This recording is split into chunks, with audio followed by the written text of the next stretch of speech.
Good evening, everybody. My name's Phil Moore from Moloko and Moore. We've been lucky enough to be engaged by Randwick City Council for this project, and indeed a number of other projects in their community projects for Randwick Council over the last few years. And this is one that we completed a little bit more than a year ago. Yeah, without any further ado, I'll just give you a little bit of a rundown on how we got involved and what happened. So, as you all know, Kensington Bowling Club, a great way of life since 1928. That's one of the original drink coasters that I managed to snaffle whilst I was prowling through the wreckage that was left by the bowling club when they left. Well, not wreckage, but just when all the bits and pieces that were left over. So this is an aerial photograph from 1943 showing a very early Kensington Park, and you can see the club there with the two greens to the north, with the clubhouse in the middle, and the green to the south. I think the two greens to the north were the men's, and the green to the south was the women's. And you've got the grandstand there in the southwestern corner. And you can see what would have been the extension of Doncaster. I'm not sure what that road is. I think it's Doncaster going through, but it was never completed, and it was always there as a sort of a garden and pedestrian link. So here we are with the building just prior to construction in 2015. And we were asked to come out and have a look at the building and work with a range of subconsultants, one of which was a JMD and Anton's crew, to come up with a way of stitching this building and resurrecting this building and stitching it back into the park, and also to come up with a rebirthing of the building itself. So when we arrived, we were confronted with, the old building. It had multiple additions over the years, veranda upon veranda upon veranda added to the building, and there were a number of different plaques outside the building which commemorated all those different various extensions over the years. And it took a bit of detective work to try and work out what was the original part of the original building. This was the original view of it from Day Lane, just outside there. And here's the building opening out onto the sort of raised grass platforms. And that's an interesting sort of observation, and I'll come back to more of this later, but the way that the greens had been laid is that they were laid above the level of the rest of the park. So there was always this sort of level separation between the greens and the building itself and the rest of the park, which was an interesting thing to note. Looking from the building back to the north towards towards Barker Street, and those greens which were just left to sort of revegetate. In the time it took for us to sort of redocument this. And this is another interesting thing, that sort of connection from the building looking out towards this sort of green expanse, and that sort of memory of the greens that used to be there. The back of the building jumped straight up into what would have been the original ladies' green, but by the time we came here was actually it had been changed into an internal futsal court, or two futsal courts.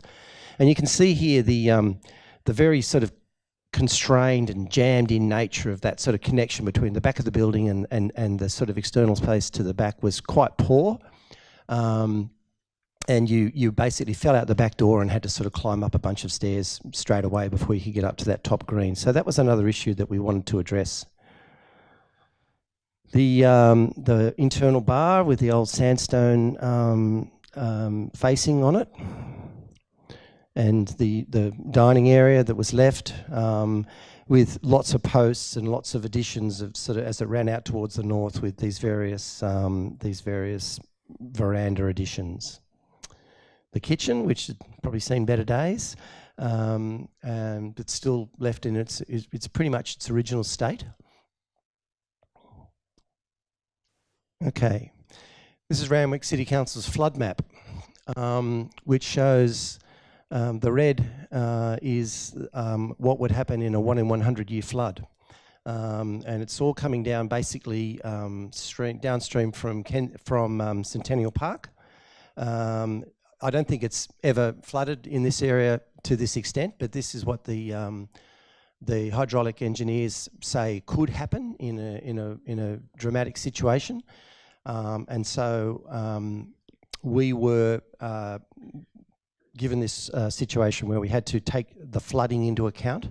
And you'll note when you come in here, there's actually a strange looking multicoloured marker over on the side, about halfway down on the track down outside there, which has various flood levels on it in the event of a flood. But there's no cause for alarm. Don't worry. There's a flood evacuation plan in place. And the rear area at the back, which is out here, is higher by virtue of that higher green that the ladies used to play on, and and so we can run out to here in the event of a flood, and then by the time we get out the back, you're out of the water. But the flood flow does come down through here, and will go down past the tennis courts in the adjoining street to there, and then on down towards Alexandra Canal. So that was another thing that we had to sort of deal with. So this is the original building with all of its additions, as I've been talking about. You can see a number of those elements on the top here. Coming in closer, when we came to this design, we thought, well, what's our approach going to be to this? And we'd gone through the community consultation process. We knew it had to be two community halls, one larger, one smaller. We had to have facilities for both. It was deemed that one would be maybe a more formal hall and the other one would be possibly a more informal hall. And so we started to analyse how would we approach this. And the concept of, this is why I mentioned it before, the concept of the green and the concept of the memory of the bowling club I thought was quite important to this building. And I know that a lot of the local community had very fond memories of this building and its past use. So that concept of the green and some sort of memorial, if you want to call it that, to or metaphor to that past use was very important to us. That with this natural northern connection straight out through here, rolling into an extended park. That was also a very important thing, and that sort of transition between building and the green became sort of an overlying factor. The existing building was evidenced by these verandas and another veranda, and what that did, it rendered that the inside of the building was actually quite dark. By the time you added on veranda after veranda after veranda, the actual internal parts of the old bowling club was quite dingy, quite dark. We had this really poor connection to the back, and lots of additions on the back of this building as well. So we started to do a bit of detective work, and we thought, well, let's sort of dig down and work out what the original building was actually, what the actual shape of that original building was. And it was quite hard to determine. Initially, we thought this was original, and that the building wrapped around through here. We assumed that these elements running around the outside of the building were not original, so we discounted and we wanted to take those away. But then, and we knew there were parts of the back of this building that were not original. After quite a bit of exhaustive work, we realised that this was actually an addition. That the original building was almost like a sort of a double-ended dumbbell with a narrower part in the central portion. So the concept then started to revolve around getting back to that original shape. So you can see here the sort of two original portions of the building either end. This is the later addition in the middle, as is all of these central portions through here with the verandas. So here's a plan of the building. with the bits that we felt that we needed to remove to get back to that original building, keeping the ends of the building, keeping the central section of the building, but stripping it back into that original shape. This is one of those early concept drawings. This is our sort of, fairly simple architect's approach to how the park may have been laid out, with Day Lane running down here. Here's the building in the middle with the idea of the green that extends out from the building to the north, and in between some sense of what we initially called the outdoor room, as an interface between these two portions. This is an original sketch of mine showing the main hall that we're in now, with these central, these bookends either end with the other hall, and amenities for that second hall, amenities for this major hall here, and the notion of this outdoor room that gave us this fantastic opportunity to connect to that northern green. Also, at the same time, looking at the possibility of a southern veranda as well, and to improve the connection back out this way. So this was an initial sketch showing that's what the verandas could have been or how they could have connected onto the building. But I wanted to actually, I felt that connecting the actual verandas to the building itself was almost slightly disrespectful to that sort of simple shape of the building. So I thought, well, what if we were able to sort of take the building so that the room itself was a freestanding pavilion that sort of sat away from the simple form of the existing building, thereby actually giving it an opportunity for fantastic sort of ventilation to actually come into that space and go out and over the roof, because in the summer months this could be quite a sort of stifling place if it was completely enclosed, and also the ability to be able to cross vent straight through. It's unusual for a community hall to actually have the long dimension facing out towards an outdoor space, and so I really wanted to sort of take advantage of that with that sense of pavilion. So this is a sketch as we sort of worked up towards that the new design. So this is the design as one of the final perspective sketches of the design, and I'll just read a little bit about. At the time, we put something together talking about the pavilions. So the idea was to strip back the numerous additions over time in order to get back to the original form of the building. In this way, the original fabric could be revealed and celebrated for the time in which it was constructed, with its texture and detailing and layering and form. The new canopies were seen as deliberately separate but complementary additions to the original building. To mark the current time of construction, the canopies would be light, modern, sleek and progressive, but still allow one to read the original building behind. The design intent was achieved through the tension and juxtaposition between the old and the new. From a materials point of view, the strength of the design lay in the provision of a limited palette of materials, internally and externally. External areas are defined by only a few materials, which mark a hierarchy of spaces throughout the development. The off-white canopy sits framed by the off-white precast concrete retaining wall elements that I'll talk about a little bit more later on. Surrounding the building. The precast elements define the green, which is symbolic of the original bowling surface and a memory of its past use. There's also a part of the original concept design. The original hall connects and extends through these external canopies towards the green and off towards the surrounding park. So one of the sort of documentation drawings showing how we were developing that sense of the green, which now became this element here, framed by Anton's precast concrete elements that run around. And this is a pretty much one of the final concept drawings showing the various elements, the parking at the back, the orchard, the landscape connection, the second entry into the back of this hall and also into Hall 2, the canopy out the front, the green, which is then defined by the precast elements that run around, set deliberately on a platform as the greens and the bowling green used to be, and then the remainder of the park, which Anton then blended into the rest of the Kensington Park. Construction started, and we started stripping back all of the elements that we wanted to strip back to get back to the original building. This is the back of the building, showing the removal of all of those other additions that have been sort of added on over time.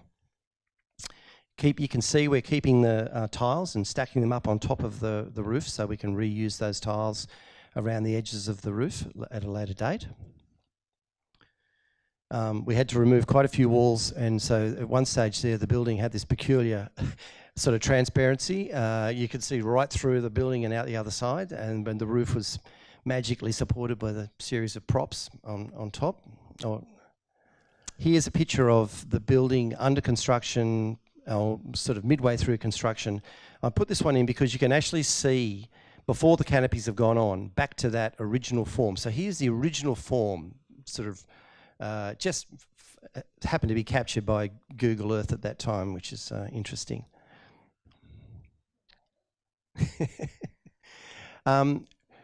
Reinstating the floors. We had to pull up all of the floors, unfortunately. We would have liked to have kept them, but the flood consultant said we couldn't have any space underneath any of the floors. We had to have solid floors so that in the event of a flood, the water wouldn't hang around underneath the building and you know, make it damp and blow out the flooring and do all sorts of things. Here's the framing of the canopies going in. We did some interesting structure, which you don't see, which goes down into the ground, working with Partridge Engineering. Effectively, I didn't want to have any cross bracing between any of the columns if I could possibly avoid it. I just wanted those simple columns to sit there as elegantly as they possibly could. And the way we achieved that was actually to socket those columns down into the ground quite a long way, probably 4 to 5 metres. And so those columns almost cantilever up out of the ground, and thereby the canopy can sit on the top without having to have horizontal or messy cross bracing in any of those columns. The floor, the framing, and the roof being revealed in this space here, with the high-level windows at the back for cross ventilation. The new canopy is starting to take shape, and you can see how it's being cradled by the original building. The rear elevation with the patina of the recycled brick paving being used, and Anton will talk about his palette of external materials, but this signifies entry or signifies external space. The internal space with the inclusion of these new acoustic mineral wool and timber and magnesium ceiling panels, which provide an environmentally friendly and fantastic acoustic response to the ceiling. Some of the precast elements starting to go in, which would then bound the green. Anton's had a gentleman working for him at the time that came up with the idea that the precast elements could mirror the word or the form of the letter K for Kensington, and that's how we achieved that sort of shape in the precast elements. The rear entry, we chose not to do a huge veranda at the back because it was we didn't see it as being required. We also wanted to signify the entry to the hall number 2, and you're actually seeing the service area there at the back and also the rainwater tanks. Buried underneath the front lawn is a very big, large on-site detention underground tank. So in the event of a large downpour, the water first goes into that and then filters out slowly into the water system, as opposed to releasing a lot of flooding instantly. The precast elements going in and starting to define the green with the building in the background. Before the introduction, oh no, you can, yeah, they are there. There's a 10 kilowatt photovoltaic system on that north facing roof up there. We've got the natural cross ventilation running through. We've got fans. We don't have any air conditioning in this space. Heating is done via gas. We've got the rainwater tanks. We've got I think it might be 20,000 litres of rainwater reharvesting out the back, which is used in irrigation and also in the toilets. We've also got a bore. We've harvested from the aquifer. We have a bore here, which also helps with the irrigation, which is what Kensington Park is irrigated with a lot. Getting towards the final stages, reusing a lot of the sandstone we found on site out the front in the gardens and the garden paths and the basketball courts going in. The timber flooring being laid over the concrete slab, which is a spotted gum flooring. No, or either that or tallow wood. I can't remember. It might be tallow wood actually. With the fans above. Final touches to the kitchen. A very sodden, rainy period, just as we were trying to finish the project, but good for when just before they put all of the turf down. And then the building completed. These shots taken pretty much soon after completion. You can see the trees are in their very infant state. You can see the edging and the sense of and the memory of that bowling green that relates to the canopy and then relates to the existing building behind, as it cradles that canopy, and its sister canopy on the side, which signifies the smaller hall.